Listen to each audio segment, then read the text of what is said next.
Pag-ayari yung babae, umalis yung babae. Pag-ayari bumalik na may babae, inikutan na naman siya. Mapipitsarahan pala talaga. Napikon ni si Chama, may ginan niya yung babae. Tapos gatagal. Sabi ko, kung hindi takipag-away ka dyan ba? Kaso nga alam naman din niya na may may something. Kaso pinatulan niya. Kasi nagpuntahan yung mga barangay, parang iskandalo. Doon sila sa barangay Magandang araw po sa inyo lahat mga amigo. Kita nyo po mga kabayan ko, mga sitaw. Medyo magkakalakihan ang mga sitaw dito. So malapit nang abutin ng ating tinatambakan. So ayan po. Ang gagawin po natin mga amigo ay titingnan po natin. Good morning mga idol. Kumusta mga idol? Ito po, nandito po tayo sa resort. At papakita ko po sa inyo yung natapos kahapon. Sa loob ng ilang araw po, ito na po yung natapos. Diyos ko, okay, tuwan-tuwa ako sa Lord. Dahil grabe ang blessing sa atin. So, hindi ko ma-imagine na napagkapatayo tayo ng dream house niya, ng ating dream house. Ang init. Ayan po, ito na yung mga semento, mga hollow blocks. At si Aba ang panlaban. Aba, na-miss mo na ba yung luto ni kay Belgian? Mamaya. At hindi yung kain natin dyan. Isa ang panlaban po mga amigo ng hukayan, si Aba. Ayan po. So, apurahan na po ito mga amigo. Mabilisang gawa. Ayan ang panlaban po ng Santo Cristo. Siguro, hindi na mahirap ngayon ano.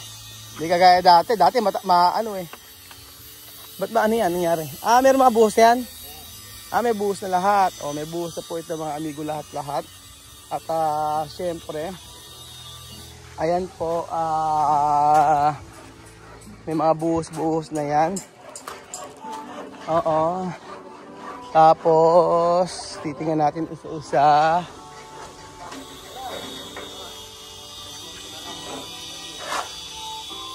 Ayan po mga amigo.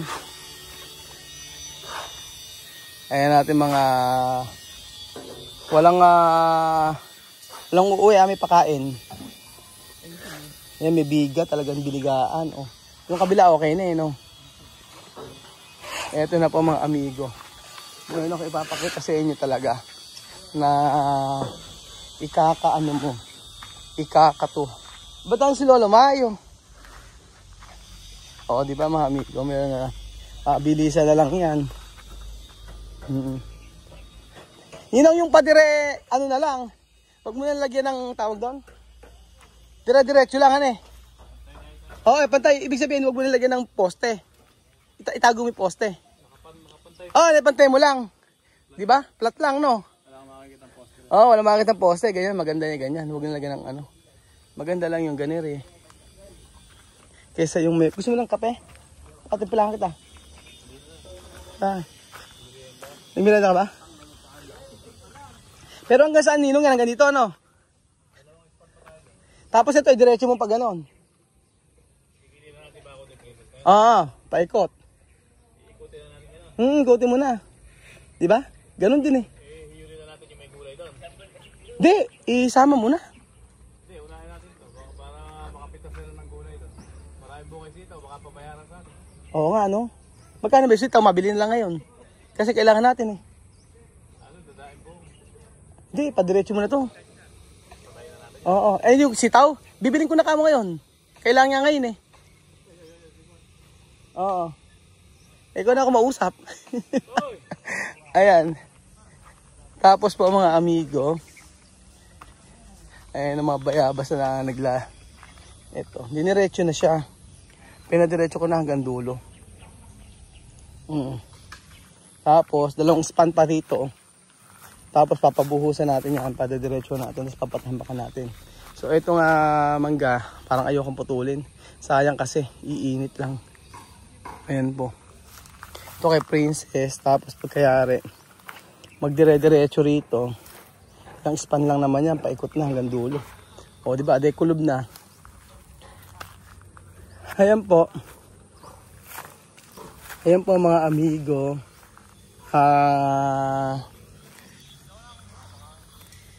Ang husay po. Kasi pagka hindi namin binabakuran itong mga amigo lagi kaming kumbaga, mas okay, mas safe talaga. Actually, safe kami rito kasi wala naman talaga dead end lahat yan, oh. Lahat yan, may patubig yung sa dulo. Yan, puro patubig. So, sila, usapan nga namin dito, mga amigo, bibigyan right of way. Hati-hati kami. Kaso ngayon, hindi sila, parang, hindi na yun napag-desisyon. Pagka-desisyon, kanya-kanyang right of way. So, kami, ang right of way namin, dito po mga amigo. Ayan, hanggang dulo, yan yun. Sila, bahala na sila kasi magkakapatid po sila, hati-hati sila dito. Yan po. Tapos, na po mga amigo yung pinapagawa natin. So napakarami nilang gumagawa dito.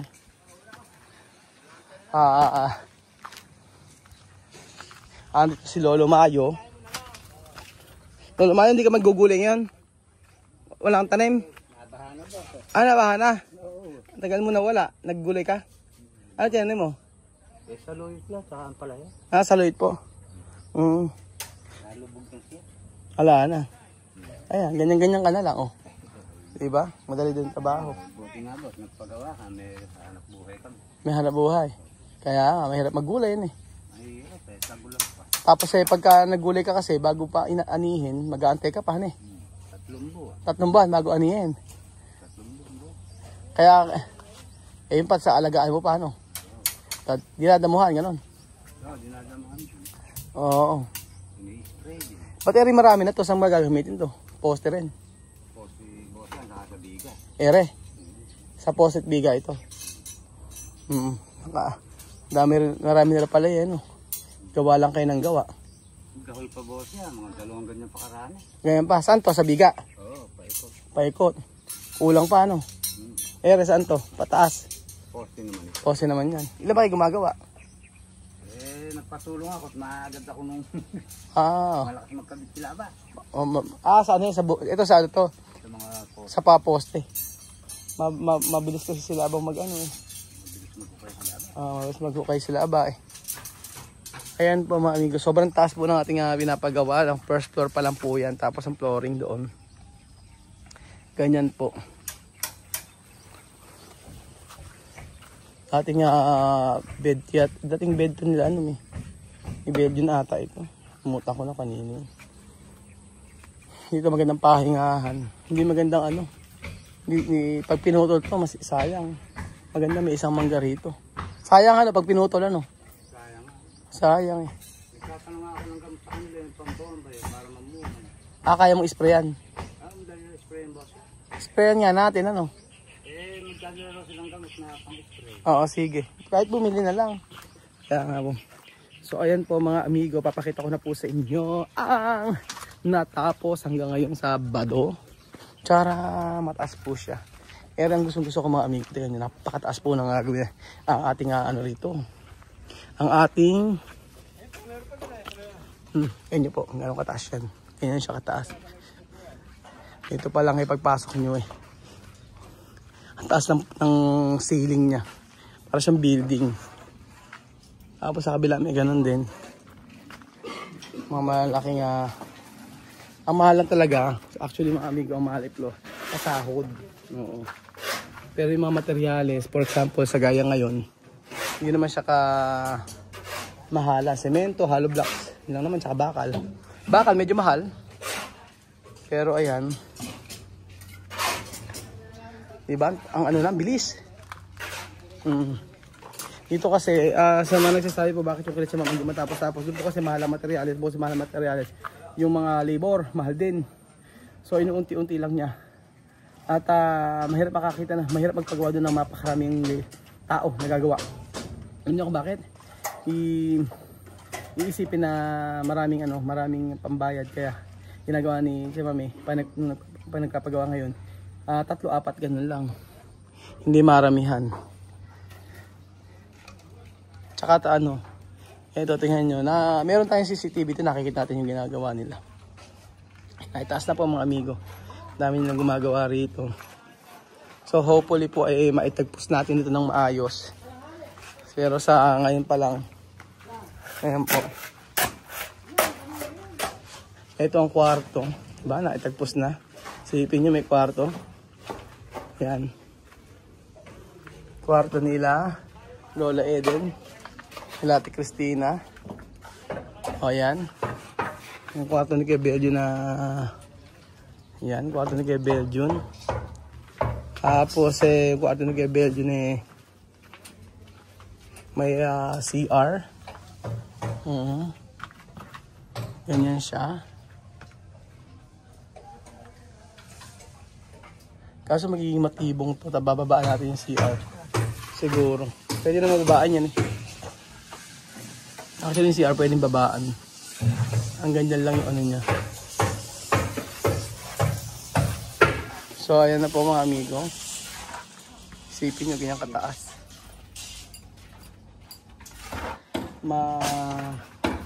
Marami pa. Marami pa itong lalakbay. Malayo-layo. Malayo pa pero malayo pa rin. Malayo pa talaga. Iba kung silang pagkain, kinain na yata nila. O ayan, breakfast. Pero meron tayong pagkain mga amigo, kaya okay lang po. So ayan na. At maganda, malaking kwarto ni Kuya Belgium, nauna pa. And then ito ay magiging CR to. Ayan, CR ulit ito mga amigo. Ito ang common powder room para sa lahat. Oo. Pero yun lang ano, yun lang ang CR sa baba. Tapos yan po. Okay na. Yan na yung pinakamataas yan, ano? Yan na yun. Yan na po, ano? Yan na. Ibigaan na natin. After ng biga, slab na. Yun nga. After ng biga, slab na. Bilis, di ba? Marami nang pwedeng gawin, eh.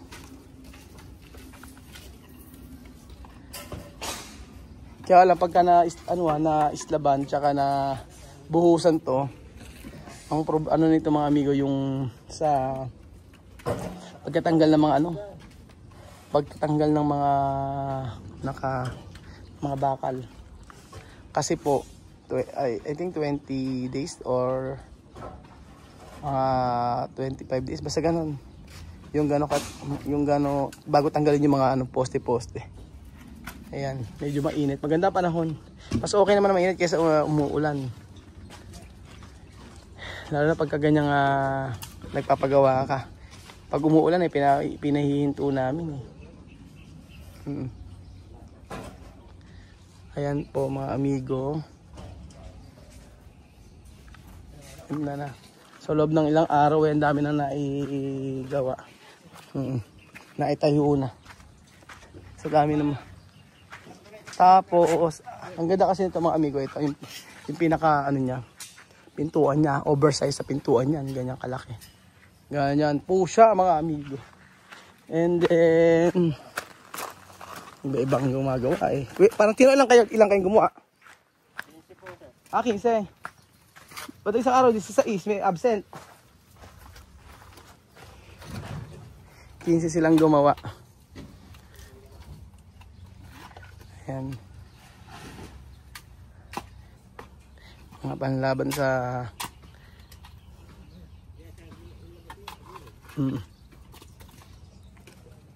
So ayan po mga amigo, ang ating pinapagawa. Maano kasi ninong maayos. Hindi naubusan ng gamit, lagi siyang may order agad. Tapos pagkayari yung alam niya na agad yung mga susunod na gagawin. Haba nito, mahaba-haba pa. Pero at least may natatapos, di ba? Kagaya po niyan, dire-diretso. Gaano ka luwang yan. Tapos ito ang sinasabi ko, ito papalagyan natin ng room yan.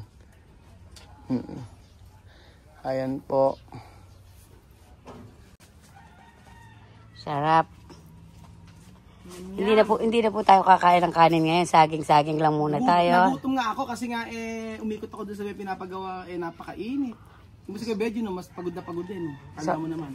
So ready ka na. Ako may katano. Ako nga po pala ngayong ka-chismis. May Anda pa sa'yo ka Ka Christopher Min. Ayoko nang may ibang pangalan. Ano ba sa'yo? Akala ko, nakachismis lang. Chismis Maureen. Yes. Ang rakatak-tak-tak-tak-tak. Ito na nga. May nag-comment, pahagi. Si Charina Domingo. Shout out sa'yo. Tiga rito to sa may palengke. Ang comment niya, ano? Sa palengke, San Isidro. Sa atin. Palan? Si Charina Domingo. Shout out. Ano yan? Tindera yan. Sa palengke. O, Sabi niya. tindera yan. Yan yung ano, yan binigyan natin ng pera. Before. Saan nag-comment? Sa YouTube. Ano sabi? Totoo ka dyan, nung may tindahan pa ako, pag bumibili siya, laging galit. Pag sinasabi ko, wala ako noon, magsasalita siya ng galit, sabay alis. Pag na bumibili sa kanya, pag sinabi niyang wala, galit. Tapos sabay alis. Si TM. Ah, nag-comment. Oh, eto. Teka ba sa akin? Siya. Sabihin niyo, hindi totoo eh. Ano? Pero sabi Charina to, si Charina. Hindi dati nung diyan gusto bumili ni Chamame kay Charina kasi naawa siya. Pero that time na first uwi ni Chamame dito palengke siya, tour ko siya. Pinuntahan ko ni Charina, binigyan ko yata ng 5,000 kung ako nagkakamali. Nabilihan pala niya yun. Pag daw nagtanong kasi at sinabi niyang wala, galit daw. Tapos sabay alis. Galit agad. Anong mga Kuya Bird na ba nangyari? Naku, may ginawa. Naalala ko, meron siyang ano. Huwag nga, ayoko. Ako na magbibid. Hindi ko alam kung matatawa ko o ano. Ano siya sa palengke. Hindi ba nag-wild dun? Oo, pinitsarahan. Huwag na yung kwento yun. Mga tao. Pinitsarahan niya yung ano. Ano yung pinitsarahan? Hindi, ginanyan. Ginanyan niya yung babae. Oh. Barangay siya.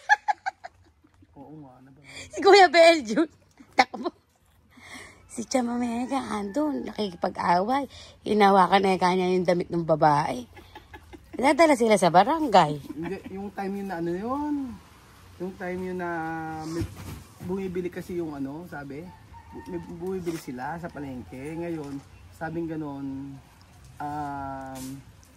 siyempre hindi naman siya nakakaintindi ng Tagalog. Kasi tamang duda siya pag may ibang sinabi. Tapos natingin sa kanya. Galit na siya. Yung iniisip niya, pinagbibidahan siya. Kasi nga, hindi siya marunong man ng Tagalog na. Oo, ano siya, tamang duda. Sa mga, lalo na pag yung halimbawa. Akala, puro siya pinagkukwentuhan. Hindi kasi nagsanay mag-Tagalog mabuti. Mabuti. Oo. Hindi, naranasan lang din niya. Yung pag nagalit. Sabay daw talikod sa kanya, sabay alis. Siyempre, kung walang tinda, Paano nga gagawin kung wala kayo tinda? Kung wala yung hinahanap niya, gano'n. Ay, naku. Kaya nga, hindi naman na barangay, hindi, nagpunta yung mga taga-barangay. Sa barangay nga, sa barangay. Sa barangay. Kinento lang naman ni Bedjo niyan. Pero kasi ako, kasama kayo, di ba? Kasama kayo? Ay, hindi kayo kasama. Ako nabalitaan ko rin sa palengke. Sino kang nabalita? Alam mo naman ako, marites din ako sa palengke. Si Kamari din yan. Si Kamari! Mare ko. Nabalitaan ko rin sa palengke yun. Hindi ko nga inaano yun. Nayaan ko lang kasi sabi ko parang okay naman. Parang, hindi ang sinasabi niya, yung parang yung ginanya niya sa may palengke, yung ginanya sa palengke, meron tama sa merong sa pag-iisip. Kahit may ganun, dapat hindi ka ganun sa kapwa. Hindi nga. Ikaw may isip ka, di ba? Parang sinabi mo din wala kang isip. Baka hindi niya alam na gano'n. Alam niya na may ganun. Niya. Oo, kaso nga lang, ilang beses siyang parang may ginawa hindi ko alam kung ano ginawa, basta parang salta na salta siyang ganun, hindi na kasi sila nagkakaintindihan. Walang ginawa. Hindi niya maintindihan yung sinasabi sa kanya.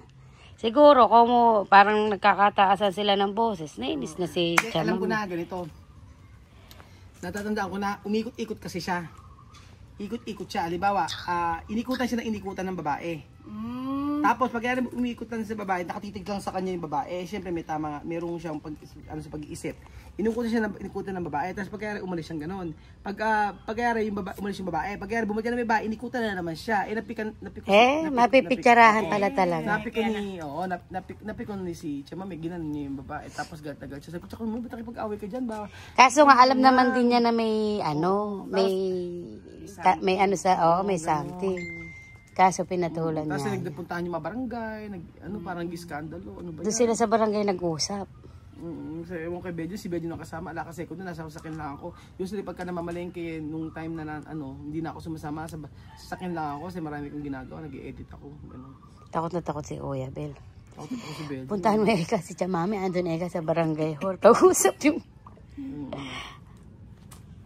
Hindi, meron kasi siya, magagalitin kasi siya agad, mainitin ulo. Mainitin ang ulo.